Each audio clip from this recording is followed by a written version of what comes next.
Hello, Bitcoiners. Good morning. The sun has risen. It is up.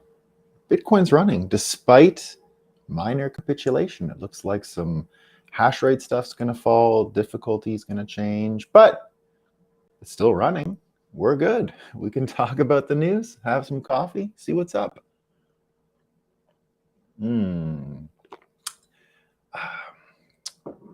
Smells like hash rate will return in a few months. We'll see. So, we like to start the show with Moscow time, Moscow time, Moscow time. The fakest news we can find, right? What's the fakest news today? Well, here's what I found. Congratulations to the UN. Antonio Guterres, the leader of the UN, tweeted yesterday, there's a lot going on in the world. There's a lot going on in the world, right? All kinds of trouble. What did Antonio say? I urge all parties to take immediate steps to reduce tensions and end the spiral of violence engulfing the occupied West Bank? What? It's not a mention of China, not a mention of Brazil, not a mention of Ukraine, not a mention of any of these places. I guess the thing the UN wants us to pay attention to is the occupied West Bank, part of Israel, by the way. I've been. Nice. The UN, they're as good as Apple, I guess, right? They're as good as Apple. Morning, Justin. Morning, McTimmy. Morning, Bitcoin Graffiti. The other thing that's got everyone all upset today is the picture that Elon Musk shared of his bedside table. And on his bedside table, he had some Diet Cokes. There's articles written about that today.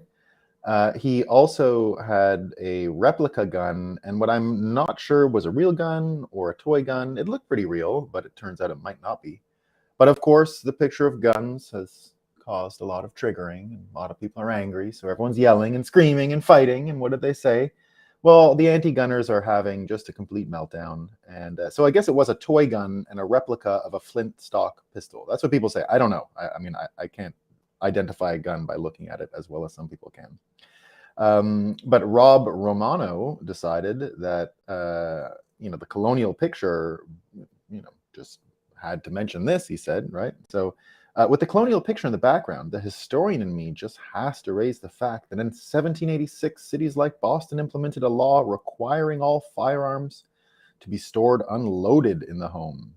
All jokes aside, replica gun or not, gun safety isn't a game. Grow up, Elon, grow up. It's not a game. Jeez Louise, not a game. In other news, the word of the year, we're starting the end of the year stuff, right? And around the world, if you didn't know this, in America, one of the great things about Thanksgiving is that it sort of triggers that Christmas end of the year season, especially in the media, when everyone starts doing their year in review, their highlights, and all that kind of stuff.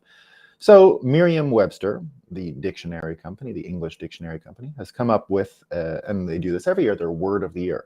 Their word of the year this year is a great one. It's gaslighting. Gaslighting is the word of the year. Now, you might think, what is gaslighting, or is gaslighting just lying? Gaslighting is a real thing. Gaslighting is convincing someone that a lie is real in order to do something else to them.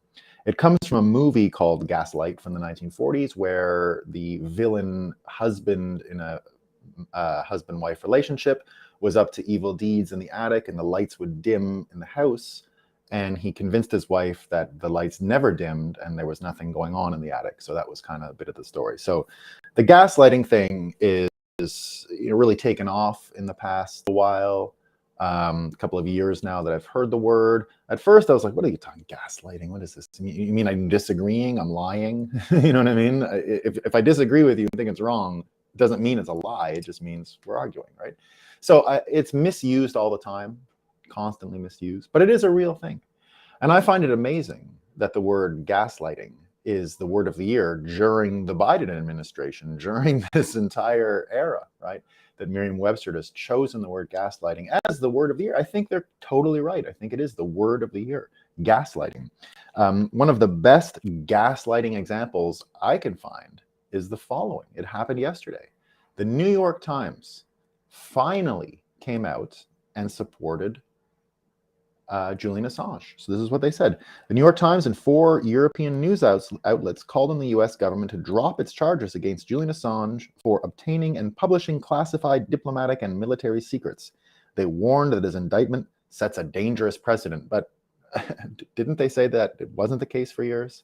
Haven't they been arguing for years that he was dangerous? Haven't Bitcoiners been saying for years that this was absolutely a case of a journalist going to prison for publishing the stuff, or prison, house arrest while he was active in an embassy trying to avoid being arrested? So now here we are with this situation where the New York Times gaslighting the American public, saying, oh yeah, we're with you, no, Assange is we're on the same team, where were they years ago when Assange really needed their help? I mean, he still needs their help, but what I don't understand is how come everyone told them for years, this is your job to stand up for him, whether you agree with him or not, it doesn't matter. A journalist having to live in this condition because he wouldn't reveal his sources and published material that was terrible for America has never really been dealt with at all. Never, ever. So here we have the New York Times trying to propagate this myth that they're on the good team. It's like showing up at a parade when a team has won some kind of game and you're all of a sudden a fair weather fan, right? It's kind of fair weather fan, but worse. It's worse than just fair weather fan stuff. Right? They have let this happen. They've let it get to this point. And Glenn Greenwald comes out and just underlines what's going on, right? The now 3-year imprisonment with no trial of Julian Assange, easily one of the most consequential Western journalists of his generation, makes US and UK lectures about press freedom a total farce. Good to see the media outlets who profited from his scoops finally defending him. The most sickening part of Assange's brutal, lengthy imprisonment is the Biden admin never wanted him to bring to the Biden admin never wanted to bring him to the US to stand trial. Imagine the sideshow, the protests, the imagery. They just wanted to keep him in a cage long enough to destroy him physically and mentally. So many corporate journalists ignore even cheer Assange's imprisonment. But he has broken more major stories than all of them combined without being part of their clique, shames them and shows them what they really are. His real crime was publishing docs incriminating Hillary Clinton.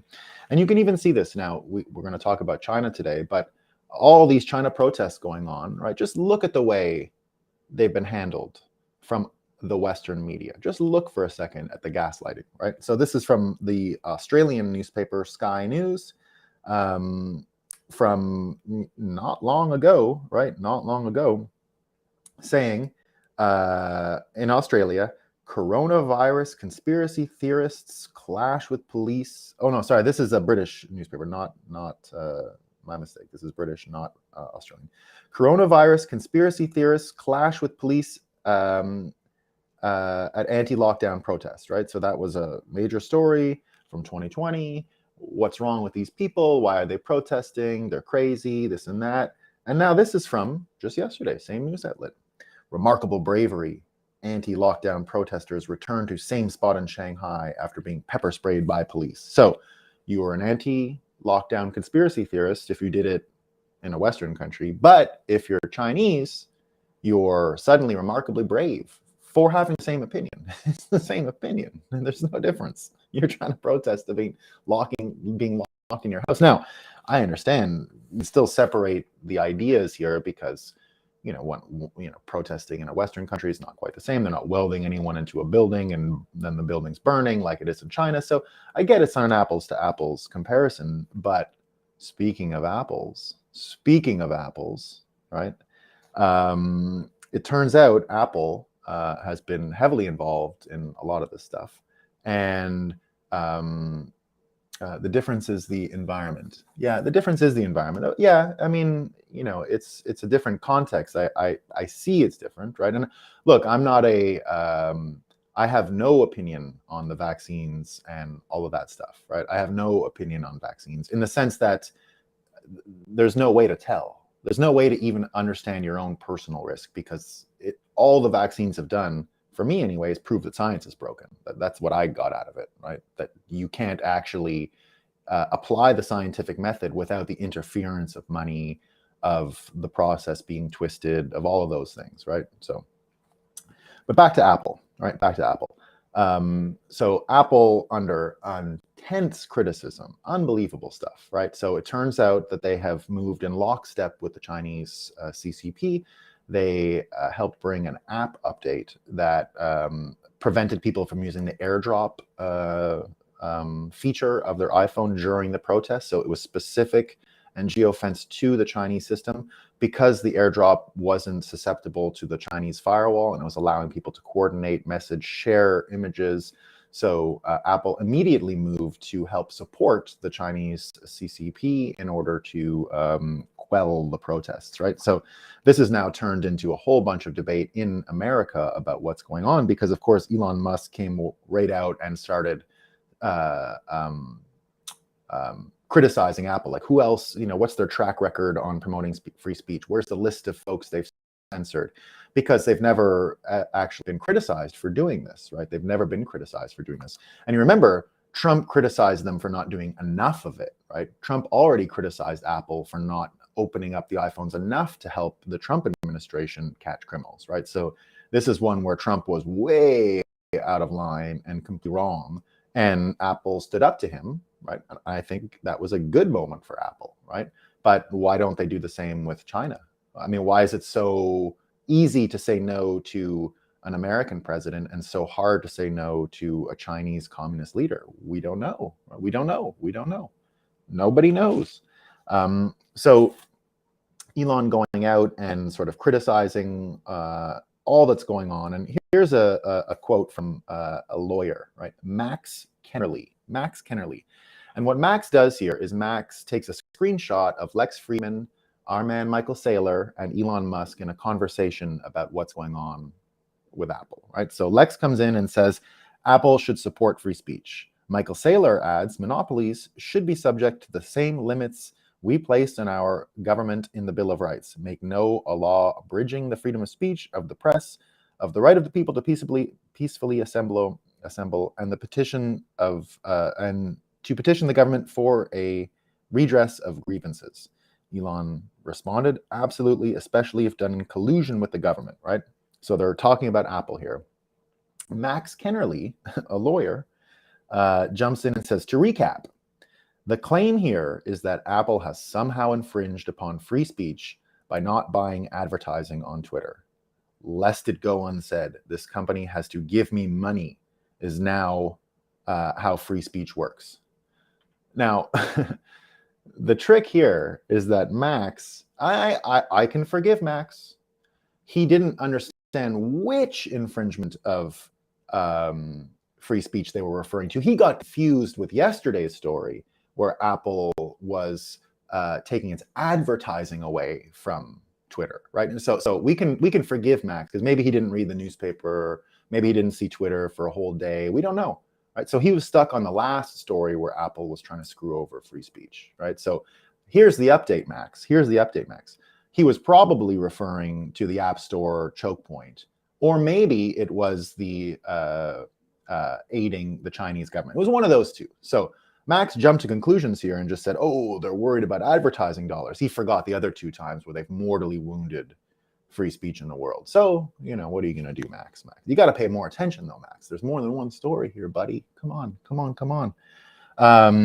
And, everyone talking about this, everyone arguing about it, what's going on. And going back to the gaslighting, right? So you've got Colin Wright saying the massive immune response we are seeing to left-wing media and big tech to Elon Musk's commitment to free speech on Twitter should frighten you. It has revealed the rabid obsession of complete narrative control. This is a battle they cannot be allowed to win. And Elon responds, this is a battle for the future of civilization. If free speech is lost, even in America, tyranny is all that lies ahead. Brett Weinstein, a friend of the show, says, 0 is a special number. Really appreciative that you are taking this battle on. Brave is a term that cowards have abused to the point of meaninglessness, but you are clearly brave in the deepest sense, win or lose. Now our friend Luke Zelensky, we love Luke, another lawyer, right? This is a Condé Nast lawyer. I follow Luke to find out what's going on in the NPC mind. I love him for the laughs. He's another one of those guys. CNN is trying to play it straight now, So I have to go to individual sort of comedic NPCs in order to get content, because it used to be I could just read the CNN the CNN page, and I would have all the content I needed. But let's give CNN credit. They are trying their best, right? It looks like they're trying to do straight news, but good thing we got Luke, right? So here's Luke Zalesky, right? Luke Zalesky says, there is nothing anyone can say or do to confront this level of gaslighting. Nothing. That's the loop we're in. That's the gaslighting paradox of Elon pretending he's some kind of savior of free speech and the victim of powerful, invisible forces on his own personal social media platform. So he says invisible forces, right? So this guy says powerful, invisible forces. The Condé Nast lawyer who spends all of his day angry about Elon Musk. Now, it used to be Trump. I mean, he would just go crazy about Trump all the time. But now it's Elon, of course. And so he brings up gaslighting. So Mary must have read the Merriam-Webster word of the year. But he says that he is the victim of powerful, invisible forces. He says invisible forces, right? Visibility, speaking of vision, right? You have eyes, vision. Well, it turns out that the White House, right? So Zalesky says powerful, invisible forces. Well, is the White House invisible or visible? I mean, it's white, but it's visible. It's the White House. Everyone knows what the White House is, right? So what did the White House say yesterday? That the White House is keeping a close eye on Elon Musk and Twitter. Doesn't that make you sick to your stomach to hear that coming from the White House? That they're keeping a close eye on a private citizen who looks like he's trying to do fun American things, right? You know, his nightstand had a picture of crossing the Potomac of General Washington and a couple of firearms and some Diet Cokes. What's more American than that? You know what I mean? What's more American than his bedside? And they're going to keep a close eye on him now because he's fighting too much for free speech, right? It's too much. Too much is going on. But now let's take that idea of, who he's fighting for, who he's fighting against, the way the American White House is framing it, and just what's going on, right? So here's my sort of World War III update and predictions board. Now, we've talked a lot about BRICS. We've talked a lot about how World War III is between sort of a BRICS type of group, the American that I like to call the All-Lies instead of the Allies, right? The All-Lies, and what conflict can happen between them. I've always said that the third party in this are the independent, able people, the ables, the Bitcoiners, the people who are not really interested in organizing the world through nation-state hierarchies, and that there's another path forward, especially if we separate money and the state. And now let's just look, though, at what's going on with this other half of the equation. Let's look at what's going on with BRICS and think about, what role America might have had in any of this. Well, let's go to Brazil for a second, right? What's going on in Brazil, one of the BRICS countries, right? Well, Tucker Carlson last night had Matthew Tiermond on, and so it turns out it's been almost a month since the Brazilian election. Still no winner. No, I mean, technically, I guess there's an official winner, Lula da Silva, but no one in the country believes it, and it's been nothing but not million people protest, tens of millions of people protesting. It's been going on for a long time.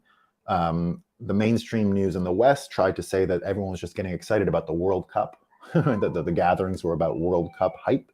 Obviously not. So now we've got millions of people still out there protesting. We've even got the one region where Lula, who was a criminal who managed to get out of jail in order to run, where this criminal was, the area in the north of the country who won, I guess there's like 5 or 6 states, and I don't really know the whole state breakdown of Brazil, so I just remember seeing one graphic of how the votes went down, split into regions. Don't know if those were provinces or what, but notice that it was only really one region that Da Silva won, and he won it by a substantial amount. So there's people from that area now coming forward and saying, we never voted for him. It was an Amazon area. There was Amazon tribes people who have now joined the protest saying, no, we don't want this guy. And so this guy, Matthew Tiermond, goes through the whole history on the Tucker Show last night, talked about how no one believes this is credible, that the judiciary that released De Silva were really bureaucrats, right? Because it is a civilist system. So just to give you a brief understanding of the difference between common law and civil law. As a Canadian, I had the benefit of learning both of these because of Quebec. Quebec uses the Napoleonic Code. There's only really like 2 or 3 legal systems in the world, not counting the communist guys. I don't know enough about those legal systems, but of Western countries, there's 2 and kind of 3 if you see the hybrid as a third, which is the German system. It's a hybrid of the French and English systems. The French system is the Napoleonic Code, so everything is codified. The English system is common law, so it's just precedents, right? So what happened, you take the frame of what happened in the logic and you apply it to the new situation. The major difference is the following. In the French system, the judges are not part of a separation of powers like the judiciary and the legislature. They're a part of the bureaucracy, right? It's a strange difference, but it's an important one. And I argued in the early days of Bitcoin, there were a lot of arguments with Europeans before there was really a cultural split, right? In the early days, you'd have a lot of, let's say, left-wing Europeans who were certain that Bitcoin would fit perfectly into their EU legal system, and that the civilist system was more attuned to absorbing Bitcoin and all that stuff. I never understood what the hell they were talking about. I thought it was insane, because these folks are always going to be agents of the state. They're always going to be agents of the state. They are. When I went to school in France, the school I went to, you could graduate from that school and go be a judge. You could go be a judge when you graduated from school. Imagine. Now, that's not the way it works in America, of course. You have to be a lawyer, you have to get nominated, you have to have a whole career before you can get to the judiciary. And then when you're in the judiciary, you can't be fired. You are separate from the system. There's a whole part of our Constitution that underlines how to keep those people in place and what immunities they have from the political infrastructure, because they don't want them to be like barking dogs. They don't want them to be like careerist politicians. They don't want them to be like careerist bureaucrats. You're supposed to sit there and do your thing, right? That's the way the American and British and part of the Canadian system function. And so it was always going to be easier to absorb ideas like Bitcoin into a system that's inherently flexible. Never forget, the English don't even have a constitution. There's nothing written on whatsoever. There's the Magna Carta and the Bill of Rights and a few ancient documents, but that's the end of it, right? There is no separation. There is no clear delineation. Everything's in the hands of the king now, and the system itself figures it out through precedent. So the common law is a major part of what's going on there. And what we had in Brazil was civilist government appointees that helped spring a fella from jail, Lula da Silva, and allowed him to run in the election again. And some people don't want it, right? Some people don't want any of this. And now we have the protests and tons of accusations of corruption. It's not being spoken about at all in America. There is no word on the street from our administration. They don't want to get involved. Obviously, there's a lot of Trump overlap.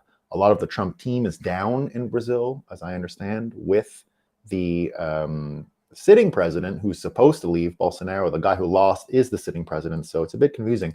It looks like the military is going to back, still just rumors, but it looks like the military is going to back the sitting president who's supposed to leave, Bolsonaro, and is going to reject the Da Silva, the Lula da Silva, or Lula Silva, Da Silva, yeah, group. So, but we don't know yet, right? It's a bit of fog of war. But nevertheless, one of the BRICS entities mired in trouble. The other one here, Russia, also mired in trouble. What's going on in Russia, right? Well, it turns out that, and we talk about this a lot, the drone boats, I'm going to talk about it again towards the end of the show, but there's a drone navy now, right? We predicted on this show from the very start that drones would completely alter the frontier of violence in war, the logic of the war machine, and they would flatten the playing field, because now the tools of warfare are much cheaper, much more accessible. And it turns out that the entire Russian fleet in the Black Sea is just getting decimated. Decimated means like losing people, ships, things they need to win over there. So these little boats cost nothing, right? They cost nothing. And it looks like they're just all over the water. I saw one of these war battle maps, and it looks like there's been action on sort of every port that the Russians are trying to get cozy and comfortable in. It's not going to happen. These drones are tiny. They go underwater and they can't be seen. And even if they are seen, there's so many of them that you'll miss one eventually. Not only that, here's what the United States is planning. The U.S. Navy, this is from National Interest. The U.S. Navy would like to leverage submarine torpedo tubes to launch small unmanned underwater vehicles, more drones. So imagine you get a submarine and it will just eject all of these drones and they'll swarm towards their target and just rip them apart, right? Super deadly. I can't imagine any aircraft carrier surviving that. Like, again, this show, I make the prediction almost every week. Almost every week I make this prediction. I make it on the show. I make it in public. I've been making it for over a year. Before World War III is over, you're going to see one of America's beautiful, big aircraft carriers, or even a French beautiful, big aircraft carriers with their Rafale jets on top, or in the case of America, with their F-35s, or even an F-22 on top, billion-dollar machines on the deck. You're going to see it fall into the sea. It's going to sink. I predict you'll see one melt in a type of melting, right? It's not just sinking. There's all kinds of different weapons that can be used. We saw an aircraft carrier burn for days in San Diego years ago, and the Chinese suggested they had come up with some kind of concoction. Now, probably fake news. I have no insight on it, but they had said they had found a way, an anti aircraft carrier system that would help protect them. By the way, you guys got to go see this too. The Chinese anti-American propaganda stuff that's all cartoony and all that. You've never seen images so striking. It's these huge, like, transformer mecha bots off the coast with aircraft carriers and jets, all after these innocent little farmers and fishermen, and really striking stuff. I mean, really, really powerful and striking. Good, effective, really effective propaganda. I mean, excellent, right? Really excellent. So you've got trouble in Brazil, trouble in Russia, and finally we've got this trouble here in China. So the BRICS part is struggling. The trouble in China we've gone over. It looks like they're going to. Perhaps before we came on air today, I've been looking for an update, but it looks like the stock markets in China and America are both anticipating the Chinese government will end the zero COVID policy, or at least adapt the zero COVID policy in order to stop the protests that have been going on for days. And it should work. They should go home after that, right? But still, it wasn't confirmed here beforehand. But nevertheless, what we've just seen in China are the largest protests in 33 years. They've gone way beyond anger, and they're sort of growing in power, right? America still hasn't done much to support these, right? They've been completely silent on it. Biden, this is from Michael Schellenberger. Biden has cast the competition with China as the first example of what he calls a struggle between autocracy and democracy. But any encouragement of street protests would almost certainly be seen in Beijing as an effort to destabilize. The underlying problem is that the West is overly dependent on China for its manufactured products. This undermines Western leaders' ability to forcefully speak up for human rights and democracy. By repressing oil and gas production in the US, there is no more drilling, Schellenberger said. Biden has worsened America's dependence on foreign dictators and put the US and the whole of the West in great danger. Needless to say, the Biden administration doesn't hesitate to bully nations he considers weak.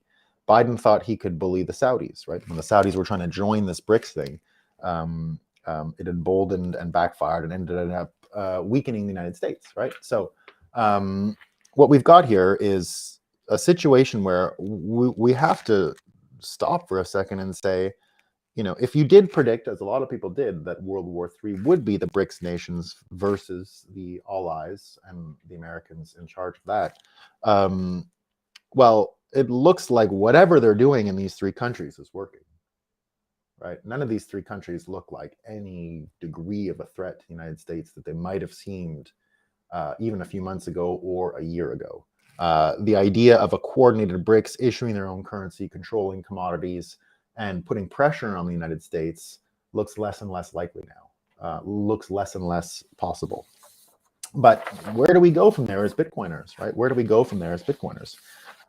Well, we see already that Russia, right? Russia's main reserve currency is now the yuan, right? It's now the yuan. But what's even going to happen to that? Well, have you guys heard of the dollar milkshake theory? Right, the dollar milkshake theory.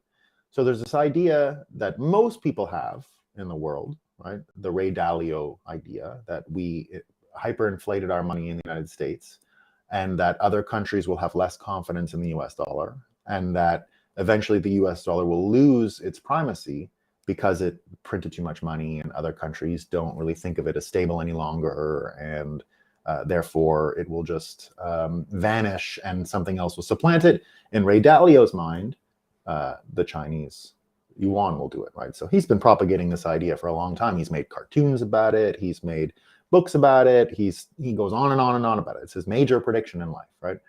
I've booked Ray Dalio for a show before. I've spoken with Ray Dalio. I've read his books. I've skimmed through them. I've watched his videos. Importantly, though, the one about how the economy works, like cartoons and machines and really friendly voice, it's actually quite good. But the other counter theory to U.S. inflation and instability and loss of global reserve status is the dollar milkshake theory. So the dollar milkshake theory is the opposite or the antagonist to the theory that Ray Dalio has been promoting, and the one that is most widespread and the most collectively agreed upon scenario. The dollar milkshake theory is simply this: everyone else printed money too, right? It wasn't just the United States. Everybody printed money. And in the end, all that really matters, because there is no real money, it's just everything is relative to the dollar, right? So the dollar is the measuring stick for the other monies. And other people owe bills in US dollars. So eventually, the inflation or the exchange rate between monetary policies from foreign countries and the US only matters in so much as how much can the US hoover up from other countries. So they print the money and it gets converted into dollars, which keeps the demand there. Actually, it makes the demand even greater. So that eventually you have, despite American printing of money, it doesn't matter. You'll have all this demand for US dollar in order for other people to buy oil, buy their commodities, pay their bills, do international trade. The dollar's spot in the world is unchallenged and much stronger now that all this has happened, right? Much stronger, because they control the supply of dollars, and they can, they'll never run out, but other countries can. And so the demand for the dollar is higher than ever, which is why you see this wrecking ball situation where the dollar is going in and smashing all these countries, right? Because they printed more, their exchange rates are not as good because their interest rates aren't as high as American interest rates. So right away there, you've got people selling Korean money to get US dollars. We've already seen the Korean central bank. I'm not sure if the government did it, but the Koreans have complained to the United States, like, whoa, slow down on the interest rates, man, you're killing us, right? And that's from our friends. That's from our friends. Forget about our enemies, right? Forget about our enemies. So what does it mean? And then you've even got OPEC on the news of what's going on, right? With the potential change in China and the end of the zero COVID and the markets rising and perhaps demand coming back and perhaps the manufacturing in China going again. OPEC comes out and says, we will cut production when needed. The Biden administration will withdraw additional oil from the SPR if needed. China will sell oil from its strategic reserve if they see fit. Russian oil will reach Europe despite sanctions. And the G7 price cap on Russian crude exports is a joke. So the oil is going to flow. The money is going to still get turned into US dollars. And the US should remain stronger than ever. Prices will go up because folks are going to be cutting their production, right? So what scenario could help the BRICS system probably won't. And in the end, it's going to lead more and more interest into what's going on with dollar. But what does it all mean for Bitcoin? Well, Look, it's a psychological thing in the end, right? This is kind of a rock and a hard place. No one is happy in this situation except for some of the all lies folks like Apple and the US energy companies and the others that will profit off of this, right? So again, my theory is that US energy companies are going to profit massively from a dollar milkshake scenario. The dollar milkshake scenario does say that it's US commodities, US equity, and Bitcoin is also in the mix as far as things that are predicted to benefit from the dollar milkshake theory. What I predict is that Bitcoin will actually be able to thrive in this environment because psychologically, none of these folks will want to empower the United States. If they can't form their own currency together and start using commodities, grain, oil to counterbalance the US hegemonic effects, they're going to have to come up with something else because they can't just give economic supremacy to the United States without a fight. I just can't imagine it happening, right? They're talking about doing something different. They're talking about rebelling against the petrodollar in a way that will allow choice for what energy you use, what you pay your what you use to pay for your energy, and what markets you're able to export it to and import it from.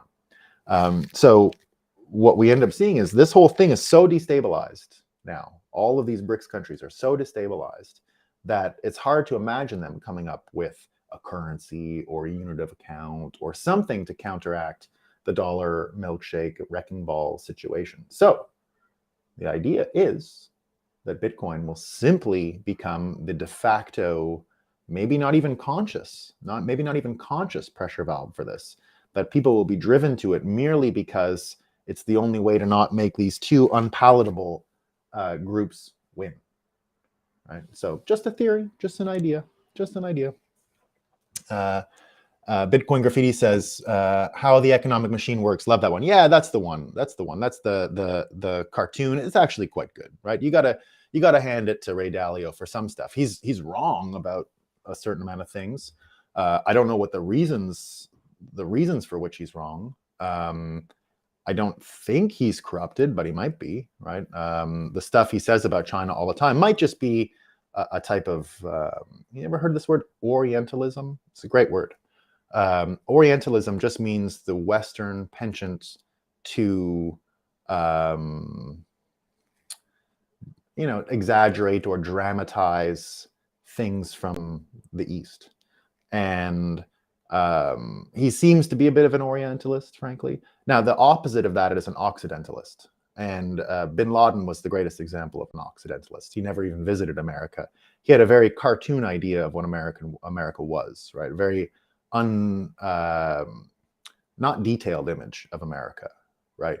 And he was absolutely the quintessential Occidentalist. He had this very caricature idea of America and explained it many times to people. And it's an example of Occidentalism, so the opposite of Orientalism. Not that important, right? They're not super interesting.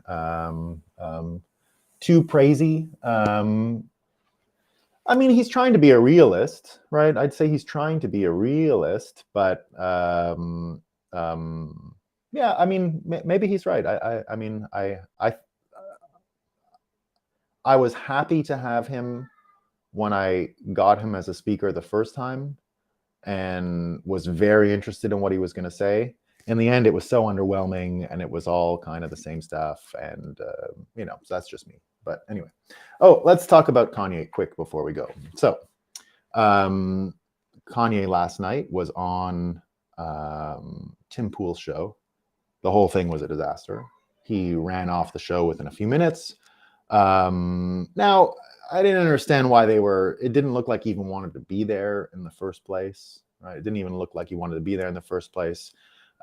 Tim Pool forced him to talk about the they thing again. He didn't handle it well at all. The mental illness, or whatever you want to call it, seemed to be on full display, but I don't know what his mood level was like coming in. Not loving the chemistry between the three of them, Milo, Nick, and he. I still think he can get out of this. I still think that there's a path for him, but Jon Stewart had a really good comment about the way he said the Jews and how he exposed the double standards about grouping people, right? Because Tim, the big point of contention on the show last night was Tim Pool said to Kanye, the black vote. And Kanye said, well, why can you say the black vote as if we're a big block and you can't say the Jews in this area, right? So it's a fair point. And I think, Jon Stewart had a really great segment sort of breaking down what Kanye did here, right? That it should be okay to, or not that it should be okay, that we shouldn't have a double standard to which groups we can talk about. And because Americans do have, and it's a widespread belief that, there is a group of Jews that control the media or banking or whatever, that it has to be dealt with face on and head on, and it can't be avoided anymore. And it can't just be, oh, don't say that, right? So I think Jon Stewart has it right now. I continued to believe that the benefit of the way Kanye initially broached the subject was a very Trumpian thing, where he took the energy that he would get from people being angry about the Jewish comments, and he directed it straight towards black abortion and problems in the black community. And remember, from what I heard from the original ones, and I've seen all these interviews, he never criticized Jewish people. He's never asked them to stop. He's never said, we got to end this. We have none of that.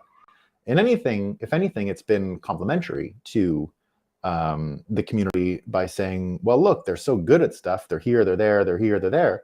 At the same time, he didn't do that this time, right? It wasn't like the Lex Friedman thing. He said, oh, it's another Lex trap in the interview to Tim.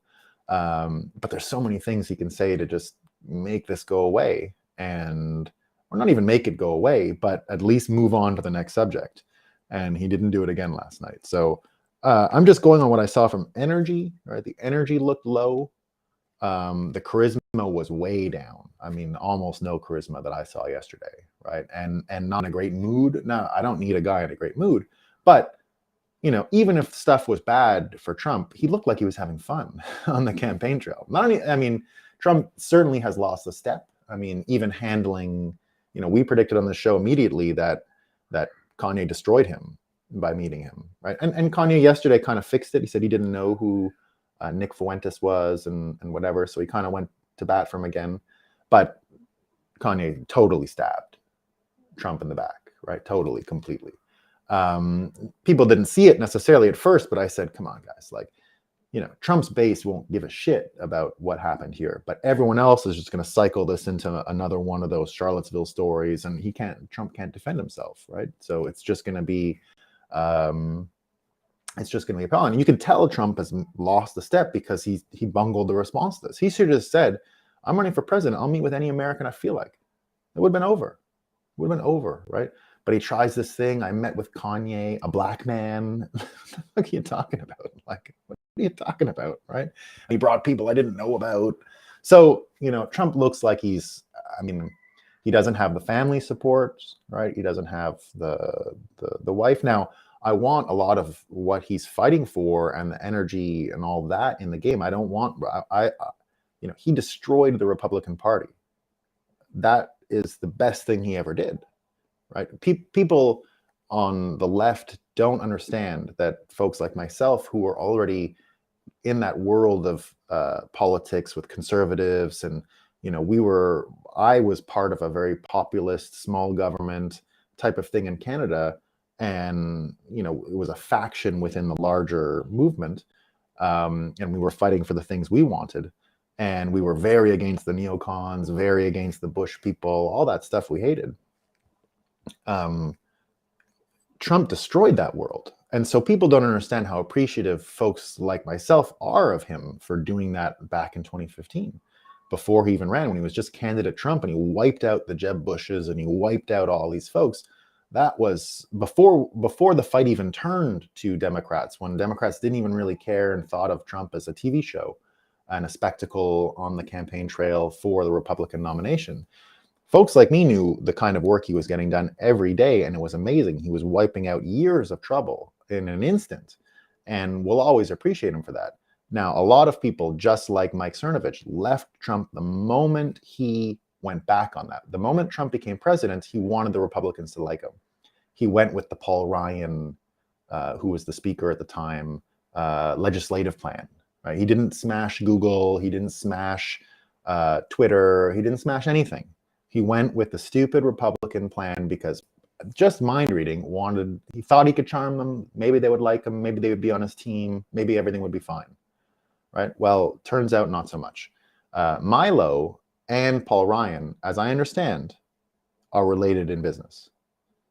Now, that could be fake news. Maybe I was the victim of fake news here, but I've been trying to figure out who brought Kanye together with these people, Milo and Nick. And I think your answer to what's going on is right there.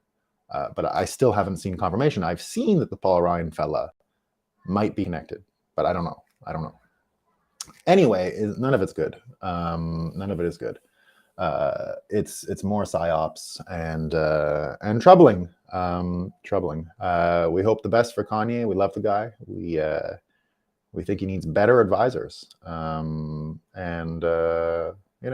Get some more Bitcoiners on the team. Stop it with the race stuff. It's stupid. All right, team. Let's see. Banks of inter-settlements. BRICS controlled by the few powerful families. BRICS controlled by the few. BIS, the bank of the bank of central banks, the one in Switzerland. Is that what the one you're talking about, Muslim Bitcoiner? The Bank of International Settlements? I think so. It's the one that did all of the World War I payments. And, what do they call it again when you lose a war and you have to pay war reparations, right? Yeah, he meant BIS. That's what I meant. Yeah, the BIS. Yeah, BIS. Yeah, they are. Mark Carney, this is the best news. This is the best news. The best news. I predicted a year ago, not quite a year ago, but top of the year, 2022, that Mark Carney would be the biggest financial loser in the history of the world. Who's Mark Carney? Mark Carney was the governor of the Bank of Canada when I was there, and he was the governor of the Bank of England after. And because of those positions, he also had a large role on the BIS, on the Bank of International Settlements, or whatever it's called. And he was one of the people that asked when he was in Canada that the Emergency Act be brought forward to use financial surveillance on the protesters in Ottawa during the Hong Kong trucker thing in Canada. And I said immediately, this motherfucker, because just the way he did it was not just annoying, it was craven and insane. And so I, did some research and I'd seen what he'd been up to. He's the guy running the COPA 27 fund, the big global warming ESG fund. So 2 years ago, he had $150 trillion that governments had said they would give him to run this fund, right? $150 trillion. Last year, it sunk down to like 100 trillion because, people weren't that into it. Well, this week, BlackRock, the big proponent of ESG, right? It all started with Larry Fink, his letter, the president or whatever, CEO, chairman of BlackRock, wrote a letter about ESG a couple of years ago and said, it's a new thing. We got ESG everything, right? Of course, it's good for them because BlackRock doesn't sell indexes, right? They sell actual wealth managers and advisors and services. You can't just do the Warren Buffett thing and buy the index and buy whatever, right? That doesn't work for them. They need to find ways to charge you money. And they came up with a pretty good one, ESG, right? Elon Musk called it the devil yesterday. He called it the devil, right? So BlackRock, the leading proponent, has shut down its ESG fund through lack of interest. Is ESG dead? I think so. I think it's finished. It might live on in some crippled form for now, but we'll acknowledge that Mark Carney lost a $150 trillion fund because he's an idiot. He didn't know it was never there, but he still lost it. If they earmarked it and gave it to him, and then they took it back, doesn't really matter that his trades didn't make it. The theory The hypothesis, the point of the fund is gone. That makes Mark Carney the biggest financial loser in the history of the world. I predicted it. It's here. We live in a world where this guy is the largest financial loser ever. There'll be more. His record will be broken. You know, us Bitcoiners are going to make sure we get a big, you know, kill list of financial losers that lose it all and through their hubris and craziness. And a lot of them will be part of the All Eyes team, and a lot of them part of the BRICS team. But you know, that's why the only path forward here for people who don't want to be in this fake prison of two ideas, right? There's only one way out. So we actually have living trillionaires. No, it was all public money. He was not really a trillionaire. It was governments allocating, you know, it's all this stupid government, the way they account for stuff. It's pledges and commitments, and none of it was real. Just like he's not really the biggest financial loser in the world, but you know, I like to I like to interpret it that way because it's a way of interpreting it, right? It's a way of interpreting it, and I think a useful one because, you know, and the reason I tie it all in, he was, I think, running BIS for a while, right? So imagine the guy running BIS, stupid, stupid. It's great. All right, team. That's all I got for today. But like I said, this is, you know, fake prison of two ideas, one way out. One way out. All right, guys.